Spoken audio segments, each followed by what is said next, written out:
গত দুই শুক্রবার আলোচনার ধারাবাহিকতা আলোকে আজকে বিষয় এসেছে যারা অস্বীকার করে, যারা কি করে অস্বীকার করে, এই অস্বীকার মানুষগুলো পরিণতিটা কি এবং অস্বীকার আমরা কিভাবে করি, অস্বীকার আমরা কিভাবে করি। অস্বীকারীদের বিভিন্ন আয়াত দিয়ে আল্লাহ তাআলা তাদেরকে অ্যালার্ট করে দিয়েছেন, সাবধান করে দিয়েছেন, সতর্ক করে দিয়েছেন। এরপরেও তারা বুঝবে না, তাদেরকে আল্লাহ তাআলা পাকড়াও করবে, এখান থেকে ফিরে আসার কোনো সুযোগ তারা পাবে না। আমার পবিত্র আয়াতের সর্বপ্রথম হলো ইন্নাল লাযীনা নিশ্চয় যাহারা কাফারু কুফরি করেছে, ওয়ামাতু এবং মৃত্যুবরণ করেছে, কহুম কুফার, এই অস্বীকার করা অবস্থায় উলাইকা আলাইহিম লাআনাতুল্লাহ, ওই মানুষগুলো তারাই যাদের ব্যাপারে আল্লাহ তাআলা লানত করেছেন। ওয়াল মালায়েকা এবং ফেরেশতা মণ্ডলীগুলো লানত করেছেন। ওয়ান নাস আজমাইন, সমগ্র মানব জাতি তাদের জন্য লানত করেছে। এইগুলো আয়াতের সর্বপ্রথম। এখন আমরা এই আয়াতটাকে বিভিন্ন আয়াতের আলোকে এবং কাফের শব্দটা আসলে কি কি অর্থে ব্যবহৃত হয় এই দিকে আমরা আসবো।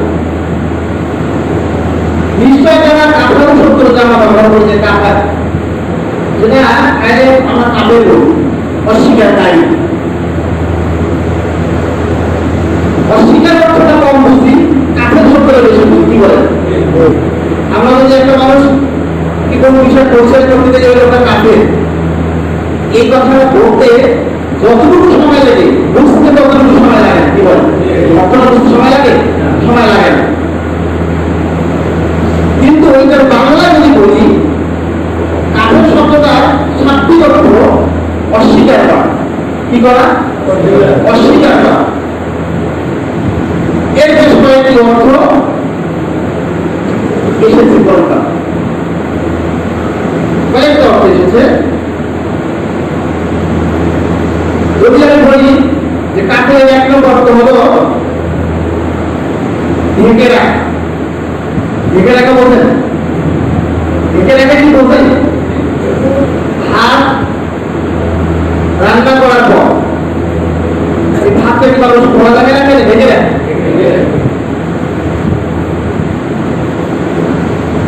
মানুষ চাষাবাদ যারা করে, এই চাষাবাদকারী মানুষগুলো জমিতে যখন চাষ করে, জমিনের উপরে উদ্ভিদগুলো এগুলো ঢেকে দেয় না উঠে যায়? কি করে? ঢেকে দেয়। তাহলে এই ঢেকে দেওয়া শব্দটা কাফের কুফর শব্দের একটা অর্থ। ঢেকে রাখা। লুকানো বলছেন, লুকানো, লুকে রাখা বলছেন, লুকে রাখা। লুকানোটাকে এই কুফর অর্থে ব্যবহার করা হয়েছে। না মানা, না মানা বলছেন, না মানা অর্থটাও কুফর অর্থে ব্যবহার করা হয়। কুফরটা আরবি শব্দ। কুফরটা কি আরবি শব্দ, যার বাংলা অর্থ না মানা, ঢেকে রাখা, লুকানো, অস্বীকার করা, বিভিন্ন অর্থ আরো আছে। কোরআনে এর আরো কিছু অর্থ লিখছে। এই কুফর শব্দ প্রয়োগ আসছে, যেমন আল্লাহ তাআলা অনেক নিয়ামত মানুষকে দিয়েছেন, দেন নাই? এই নিয়ামতের শুকরিয়া আদায় না করাটাকে কুফর বলা হয়। কথা কি বুঝতে না? এত সুন্দর দেহ আল্লাহ তাআলা দিয়েছে, এই সুন্দর দেহের কাজটা কি, এই কাজটা যদি করা না হয় এটা হলো কুফর। কথাটা বুঝতে পারছেন? অনেক সম্পদ আল্লাহ তাআলা আপনাকে দান করেছেন, এই সম্পদের সৎ ব্যবহার না করার অর্থ কুফর। কথা কি বুঝতে? তাহলে মূলত দুজনের অর্থগুলো না মানা অর্থ, অস্বীকার করা অর্থ, লুকানো অর্থ, গোপন করা অর্থ, এই বিভিন্ন শব্দগুলো অর্থে আসে। আমরা বিভিন্ন অর্থে যে কবুল শব্দ ব্যবহার করি না, কবুল, এই কবুল বলা না বলাটা হল কুফর, মানে গ্রহণ না করা। যদি কোনো মানুষ বিয়ে করতে যাবে বলা হয় তুমি কবুল বলো তো আলহামদুলিল্লাহ বলো, ওয়াই যদি বলা না আমি কবুল বললাম, কি এটা বৈধ হবে? এটা কি বৈধ হবে? তাহলে বিভিন্ন অর্থ কুফর শব্দ আসে। এখন আমরা কুফরিতে কিভাবে করি তার থেকে আমরা বিভিন্ন অর্থ দিয়েছি। কিভাবে আমরা কুফরিতে করি? আমরা তো বলতে পারি যে আমরা তো কোনো সময়ের জন্য আল্লাহকে লুকাই না, আল্লাহকে অস্বীকার করি না, আল্লাহকে মানি না, আল্লাহ সার্বভৌমত্ব মানি না ইত্যাদি, নবীকে মানি, কিতাবকে মানি, সব তো মানি না, তো এরকম তো নয়, তাহলে আমরা কুফরি করতে যাবো। আল্লাহ তাআলা এই কারণে হাকিমের বিভিন্ন তাফসীর গ্রন্থ স্টাডি করে নতুন অর্থ পেয়েছি, বেশ কয়েকটি অর্থ এখানে আমি আলোকপাত করেছি। এক নম্বর, কোন পৃথিবীতে আছে এইরকম যে আল্লাহ নাই, এরকম বলার কি মানুষ আছে? আছে? তাফসীরের ব্যবস্থা আছে। আল্লাহ নাই, there is no one, আল্লাহ বলতে কোনো জিনিস নাই, এইরকম কিছু নাস্তিক পৃথিবীতে আছে না? এটা আপনারা যদি বলেন যে না আল্লাহকে মানে না এইরকম মানুষ নাই, এটা তো ভুল কথা। এইরকম অনেক মানুষ আছে আল্লাহকে মানে না, আল্লাহ নাই তারা বলে। অথবা আল্লাহ সর্বভৌমত্বে, কর্তৃত্বের, নেতৃত্বের সমস্ত কিছুর একমাত্র উৎস, এটাকে না মানে এরকম আমরা সর্বভৌমত্ব, কর্তৃত্ব, নেতৃত্ব, ক্ষমতার একমাত্র মালিক আল্লাহ, এ কথাটা না মানার মতো মানুষ পৃথিবীতে আছে না নাই? বলে বলতে পারবে আছে না নাই? এই বাংলাদেশে আছে, আছে। সমস্ত ক্ষমতার উৎসকে আল্লাহ, সমস্ত ক্ষমতার উৎসকে জোরে বলতে হবে, সমস্ত ক্ষমতার উৎসকে আল্লাহ। কিন্তু আজকে আমাদের মাঝেও কিছু মানুষ আমরা বলি যে সমস্ত ক্ষমতার উৎস ভগবান, কি আছে না নাই? বলার মতো মানুষ আছে না নাই? কথাটা কি বলতে গিয়ে আপনাদেরকে মনে হয় ভয় লাগছে নাকি? সমস্ত ক্ষমতার উৎস একমাত্র আল্লাহ। এক থেকে এখনো পর্যন্ত আমাদের দেশে অধিকাংশ মানুষ এই কথা বিশ্বাস করে সমস্ত ক্ষমতার উৎস একমাত্র মানুষ। এই কথাটা এখন পর্যন্ত তার বর্তমান করে আছে হৃদয়ে, আছে না নাই? অথচ আল্লাহ তাআলা বলছে একমাত্র ক্ষমতার মালিককে আল্লাহ। এই কথাটা কিছু মানুষ মানি, কিছু মানুষ মানি না। আল্লাহ তাআলা এই কালামে হাকিমের তাফসীর গ্রন্থরা তাফসীররা বলেছেন যে এক শ্রেণীর মানুষ আছে যে আল্লাহ নাই, এটা যেমন বলে সর্বভৌমত্বের ক্ষমতার মালিক হলো মানুষ, আল্লাহ না সেটা তারা পারে না। কি বলেন আপনি? এরকম এক নম্বর গেল। দুই নম্বর, আল্লাহকে মানে, আল্লাহ আসলে রসুল আছে এই কথাটা মানে, কিন্তু তার নীতিমালা, তার বিধান, তার আইন, তার জ্ঞান, তার হিকমা, যত কিছু আছে এগুলো অস্বীকার করে। আল্লাহকে মানে, আল্লাহ নীতিমালাটা অস্বীকার করে, আছে না নাই? আছে। সর্বভৌমত্বের একমাত্র মালিক হলো আল্লাহ রাব্বুল আলামিন, কিন্তু কিছু মানুষ বলে সর্বভৌমত্বের মালিক একমাত্র আল্লাহ নয়, সর্বভৌমত্বের মালিক হলো ক্ষমতার উৎস হলো মানুষ। এই মানুষগুলো দ্বিতীয় নম্বর ক্যাটাগরিতে পড়েছেন। আল্লাহ তাআলার বিধানকে তারা মেনে নেয় না, আল্লাহকে মানে, আল্লাহ রাসূলকে মানে, কোরআনকে মানে। এর মানার অর্থ হলো কোরআনের হক কথাগুলো, কোরআনের নিয়মগুলো, কোরআনের আইনগুলো, কোরআনের বিধানগুলো তারা মানে না। এইরকম মানুষ আছে না নাই? আছে না নাই?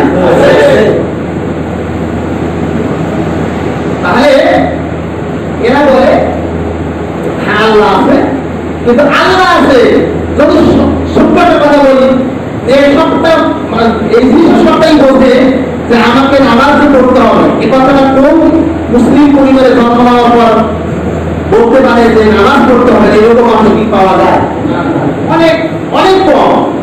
কিন্তু নামাজ পড়ে পরিবারের মধ্যে কয়েকটা সদস্য খুঁজে যদি এরকম দেখা যায়, অসংখ্য পরিবার আছে নামাজের ধারে কাছে 50 আর বয়সে বয়স, তারপরে নামাজ কিভাবে পড়তে হয় এটাও শিখে গেছে না, আছে না? যদি মনে এইভাবে তাহলে অসংখ্য মানুষ পাওয়া যাবে এই পৃথিবীতে যে আল্লাহকে মানে, আল্লাহ রসুলকে মানে, মরতে মানুষ মারা করে মানুষের জীবনে এটাও মানে বিশ্বাস করে, কিন্তু বাস্তবে আল্লাহর হুকুমগুলো তারা পালন করে না, করতো আল্লাহর হুকুমকে তারা মানে, আছে না? তৃতীয় নম্বর যদি আমি বলি, নীতি নৈতিকতার দিক থেকে সবগুলো পেছে মানে আল্লাহর আইনগুলো চলতে হবে এটাও বিশ্বাস করে। কিন্তু নবী এবং রাসূলদের মাধ্যমে আল্লাহ তাআলা যে বিধানগুলো পাঠিয়ে দিয়েছেন এর মধ্যে মোতাফারিকাত পার্থক্য সৃষ্টি করে, আছে না? আছে। তার কথা হলো নবী রাসূলকে কিন্তু যখন আসে তখন মানুষের কাছে যখন ইসলামের আইন কানুন বিষয়গুলো যখন উপস্থাপন করে, তখন একটা শ্রেণীর মানুষ যদি ওই নীতি নৈতিকতাটা তার নীতিমালার মধ্যে যদি করে যায়, তার বিধানাবলীর মধ্যে যদি করে যায়, সেগুলো মানতে রাজি আছে।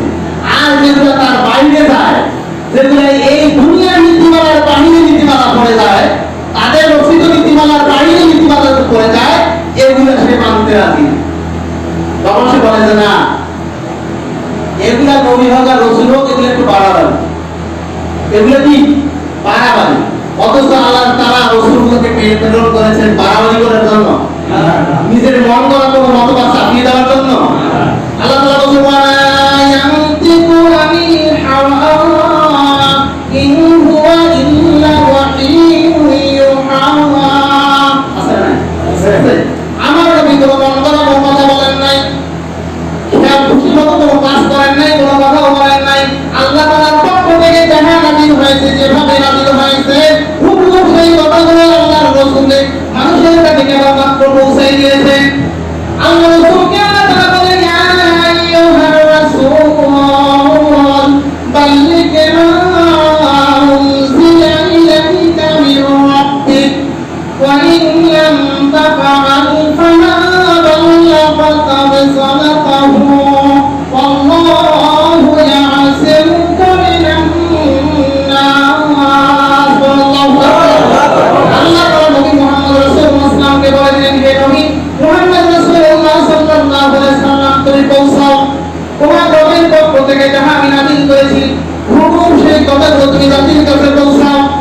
যদি তুমি এই কাজটা করতে না পারো, তাহলে আমার দেওয়া রিসালাতের দায়িত্ব পালন করা হবে না। কি কারণে তুমি এই রিসালাতের দায়িত্ব পালন করবে না?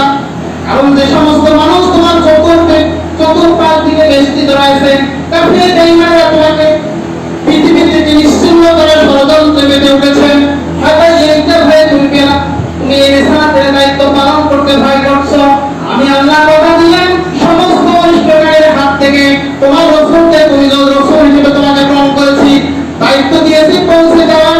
এই কাজটা করার জন্য যত প্রকার খারাপ মানুষ তোমার পক্ষে হত্যা করার ষড়যন্ত্র করুক না কেন, তাদের কবল থেকে তোমাকে রক্ষা করার দায়িত্ব আমি আল্লাহ নিজেই নিয়েছি। সুবহানাল্লাহ। নবী চলে গেছে, রাসূল চলে গেছেন, তার উত্তরসূরিরা পৃথিবীতে আছে, আছে না নাই? এই মানুষগুলো আল্লাহর পক্ষ থেকে রাসূলের দেওয়া রেখে যাওয়া আদর্শ পালন করতে গিয়ে মানুষের দ্বারা বলা কলেমার কথাগুলো, হক কথাগুলো, কোরআনের হক কথাগুলো পৌঁছে দেওয়ার জন্য যত প্রকার ফিতনা ফাসাদ করুক না কেন, সেই ফিতনা ফাসাদ থেকে রক্ষা করার মালিক আছে না নাই? আছে না নাই? বিশ্বাস করেন? এই শ্রেণীর মানুষগুলো বলে যে না, এই মুহাম্মাদের বাড়াবাড়ি, মুহাম্মদ যে কথাগুলো বলছে এটা আল্লাহ তাআলার কথাগুলো নয়, অর্থাৎ তার জনগোষ্ঠীর মধ্যে, তার নীতি নৈতিকতার মধ্যে যেগুলো পড়ে যায় সেগুলো মানতে রাজি আছে। যেগুলো তার শরীরের অংশ কাটতে চায়, যেগুলো মানা যাবে না, এইভাবে নীতিমালা যখন আল্লাহ রাসূল মাধ্যমে বলা হলো যে এগুলো করা যাবে যায়, এগুলোতে করা যাবে না, হালাল এবং হারাম, ভালো এবং মন্দ মিশ্রণ করে চলা যাবে না, মুমিনদের বৈশিষ্ট্য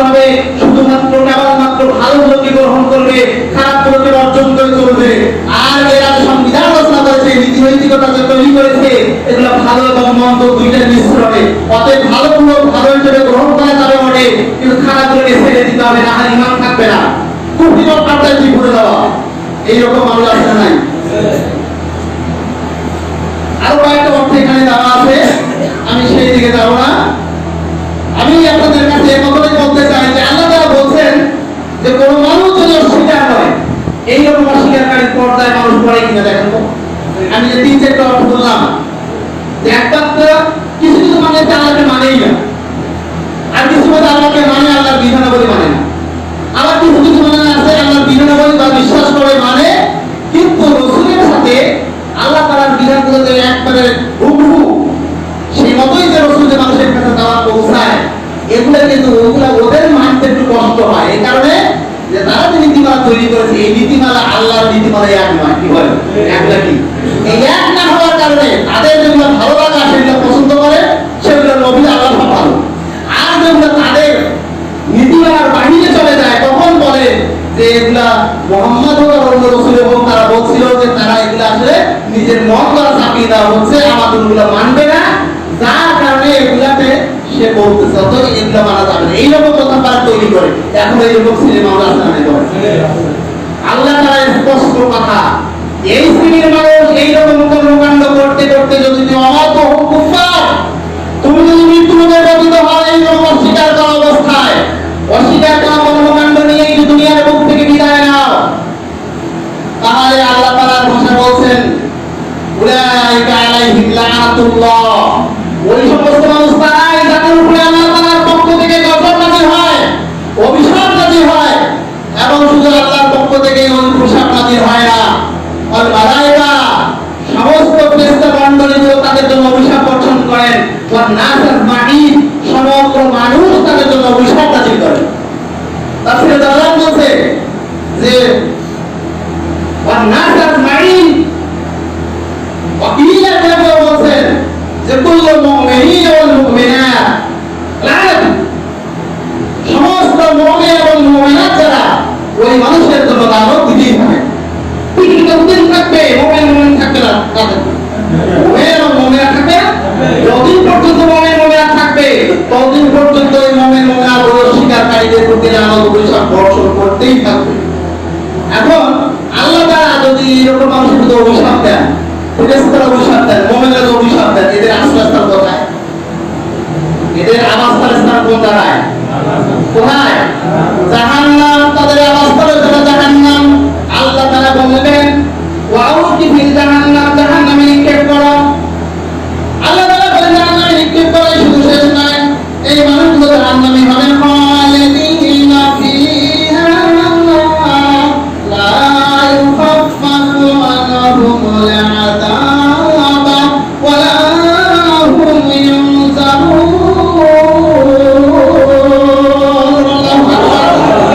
কেমন হবে আমি আল্লাহ নিক্ষেপ করব, খালিদিনা ফিহা, সেখানে তারা চিরকাল অবস্থান করবে, লা ইউখাফফাফু আনহুমুল আযাব, ওই আযাবে যখন নিপতিত হবে ওই আযাব কখনো তার জন্য হালকা করা হবে না, যেমন আযাবে পড়বে, যেমন তেজ আযাবের ওই তেজ চলতেই থাকবে, ওই তেজ ক্রিয়াটা কম করা হবে না।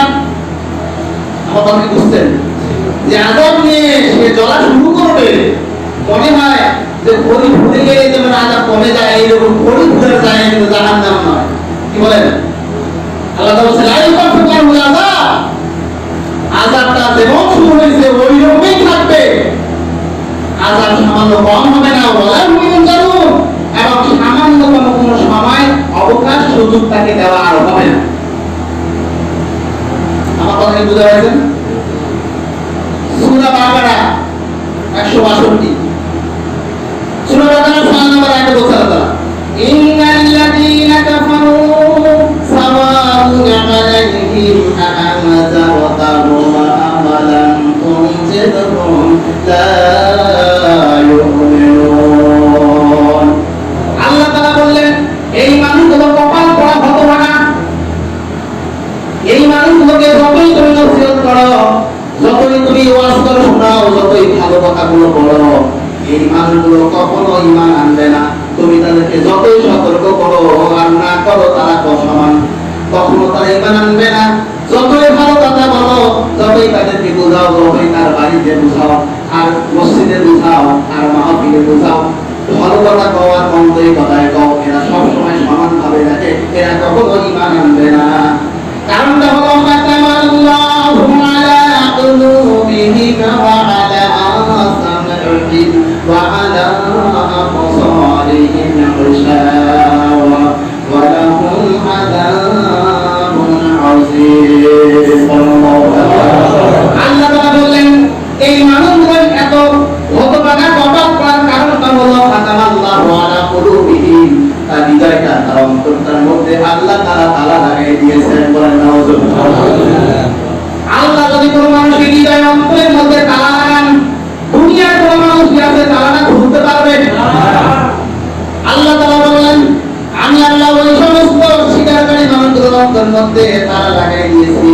ওয়া আলা সামঈহিম, শুধু অন্তরেই তালা লাগাই নাই, কানের মধ্যেও তালা লাগাই দিয়েছি, পট্টি লাগাই দিয়েছি। এই কান দিয়ে কখনো কোনো ভালো কথা শুনবে না, শুনিয়েও শুনবে না। আছে না নাই? আছে না নাই? ওয়া আলা আবসারিহিম গিশাওয়া, আল্লাহ তাআলা বলেন শুধু কানটার মধ্যেই তালা লাগাই দিয়েছি তা নয়, শুনতেছি এই চোখ দুটা দেখা দেওয়ার জন্য, কিন্তু এই চোখের মধ্যে আব্রাত ধরে দিয়েছি, এই চোখ থাকতে তারা দেখবে না, দেখে না। হঠাৎ দেখিয়াও দেখে না, শুনিয়াও শুনে না, বুঝিয়াও না বুঝার ভান করে দুনিয়ায় চলাফেরা করে। আল্লাহ তাআলা বলছেন সমস্ত অন্তরগুলো আমি মোহর মেরে দিয়েছি, এই মানুষগুলো কখনো ঈমান আনবে না। বলেন আযাব আযীম, তাদের জন্য প্রস্তুত করে রাখা হয়েছে জাহান্নামের সবচেয়ে কঠিনতম শাস্তি। সূরা বাকারা 39 নম্বর আয়াত, এই আয়াতের মধ্যে আল্লাহ বলছেন ওয়াল্লাযীনা কাফারু ওয়া কাযযাবু বিআয়াতিনা উলাইকা আসহাবুন নার হুম ফীহা খালিদুন। আল্লাহ রাব্বুল আলামিনের মধ্যে বলেন আল্লাযীনা কাফারু, যারা আমার আল্লাহকে, আমার নিয়মাবলীগুলোকে, আমার নীতিমালাগুলোকে অস্বীকার করে, ওয়াকাযযাবু বিআয়াতিনা, আমার যে নির্দেশন দিয়েছি, আমি যে কোরআন দিয়েছি, আমি যে কিতাব দিয়েছি, এই কিতাবগুলোকে যারা অস্বীকার করে, উলাইকা আসহাবুন নার, এই মানুষগুলো হলো জাহান্নামের অধিবাসী। যারা আল্লাহ অস্বীকার করে, আল্লাহর বিধানাবলী অস্বীকার করে, এরা কি জাহান্নামের অধিবাসী, হুম ফিহা খালিদুন, সেখানে তারা চিরকাল থাকবে। এই আলোচনা এখানে পরিভাবে বলে দিয়েছেন যে এরা চিরকাল জাহান্নাম। শুধু সেটাই শেষ নয়, সূরা বাকারা 257 পিছনের অংশে দেখবেন খোঁজে আল্লাহ বলেন আল্লাযীনা কাফারু আউলিয়াউহুম আত-তাগুত ইউখরিজুনাহুম মিনান নূরি ইলাজ যুলুমাত উলাইকা আসহাবুন নারি হুম ফীহা খালিদুন। আল্লাহু আকবার। এই মানুষগুলো এত জঘন্যতম মানুষ, তাদের কপালটা এত গোনা হয়েছে, এত দুষ্টভাবে তারা পরিচালিত হয়েছে, তারা গ্রহণ করে নিয়েছে। আল্লাহ তাআলা বলেন আল্লাযীনা কাফারু, যারা অস্বীকারী হবে, অস্বীকারীগুলোর অভিভাবক হবে, নেতা হবে, লিডার হবে, কে হবে? তাগুত। আল্লাহ তাআলা এখানে বলছে যে আল্লাযীনা কাফারু আউলিয়াউহুম তাগুত, আউলিয়া শব্দটা হচ্ছে ওলি, অভিভাবক, নেতা, লিডার, দেওয়ানি, যাই হোক। যারা অস্বীকারী হবে, আল্লাহর নিয়ম নীতিগুলোকে যারা মানবে না, তাদের নেতা কে হবে? তাগুত হবে। তাগুত মানে শয়তান। তাদের নেতা কে হবে? তাদের নেতা শয়তান হবে। কি বুঝতে অসুবিধা হচ্ছে? যারা অস্বীকারী হবে, অস্বীকারীর নেতা কে হবে? শয়তান। অস্বীকারীর নেতা কে হবে? শয়তান। তাদের নেতা হবে ইউখরিজুনাহুম মিনান নূরি ইলাজ যুলুমাত, তাদের নেতা শয়তান হবে। এই শয়তানের কাজ হলো ভালোর পথ থেকে, আলোর পথ থেকে বের করে টেনে নিয়ে এসে জাহান্নামের পথ, অন্ধকারের পথে পাড়ি দেওয়ার জন্য তাকে রাস্তা দেখিয়ে দেওয়া। আলহামদুলিল্লাহ। আরে যাদের অভিভাবক হবে, নেতা হবে তাগুত বা শয়তান, তাকে আলোর পথ থেকে টেনে এনে বের করে নিয়ে এসে অন্ধকারের রাস্তায় নিয়ে যাওয়ার দায়িত্ব কান্দের উপর নেবে শয়তান। উলাইকা আসহাবুন নার হুম ফীহা খালিদুন,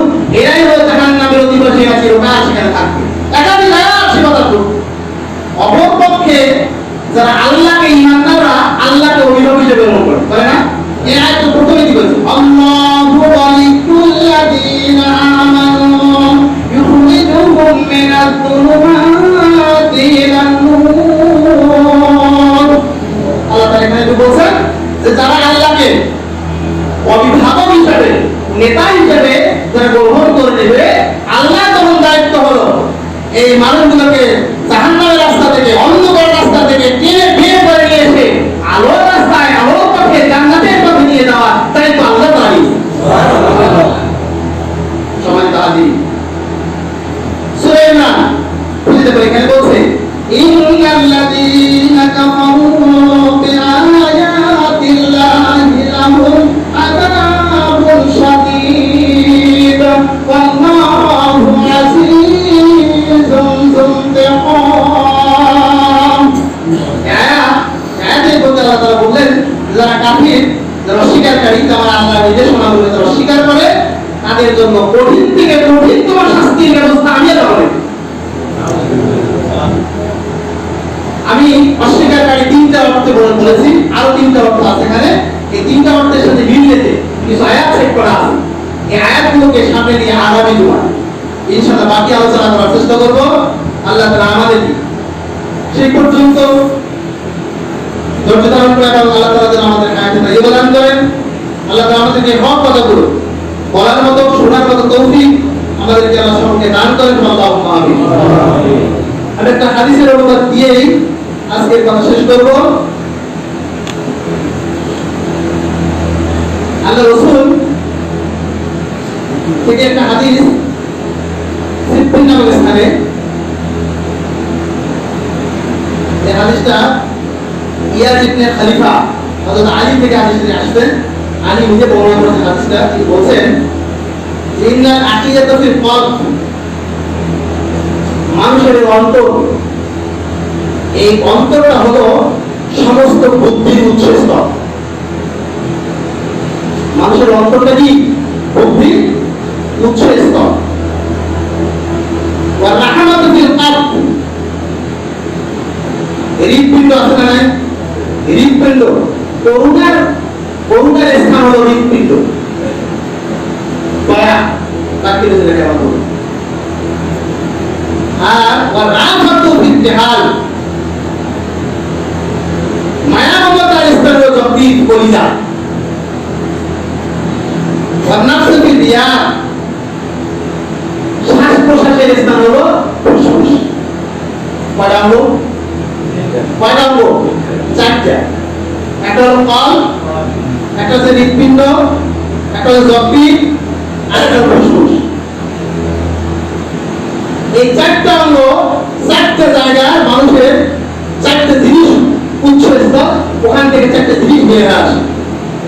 আমি এই আয়াত থেকে, এই হাদিসের ব্যাখ্যা থেকে যতটুকু বুঝতে পেরেছি, মানুষের এই চারটা অঙ্গ প্রত্যঙ্গকে যদি আল্লাহ তাআলার দেওয়া নীতিমালা অনুপাতে যদি ঢেলে সাজানো যায়, এই মানুষটার মধ্যে কোনো খারাপই, কোনো কর্মকাণ্ড তার মধ্যে দৃষ্টিগোচর হওয়ার সামান্যতম কোনো সুযোগ থাকবে না।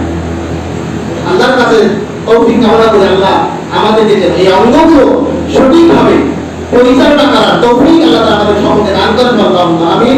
ওয়া আখিরু দাওয়ানা আলহামদুলিল্লাহি রাব্বিল আলামিন। আসসালামু আলাইকুম।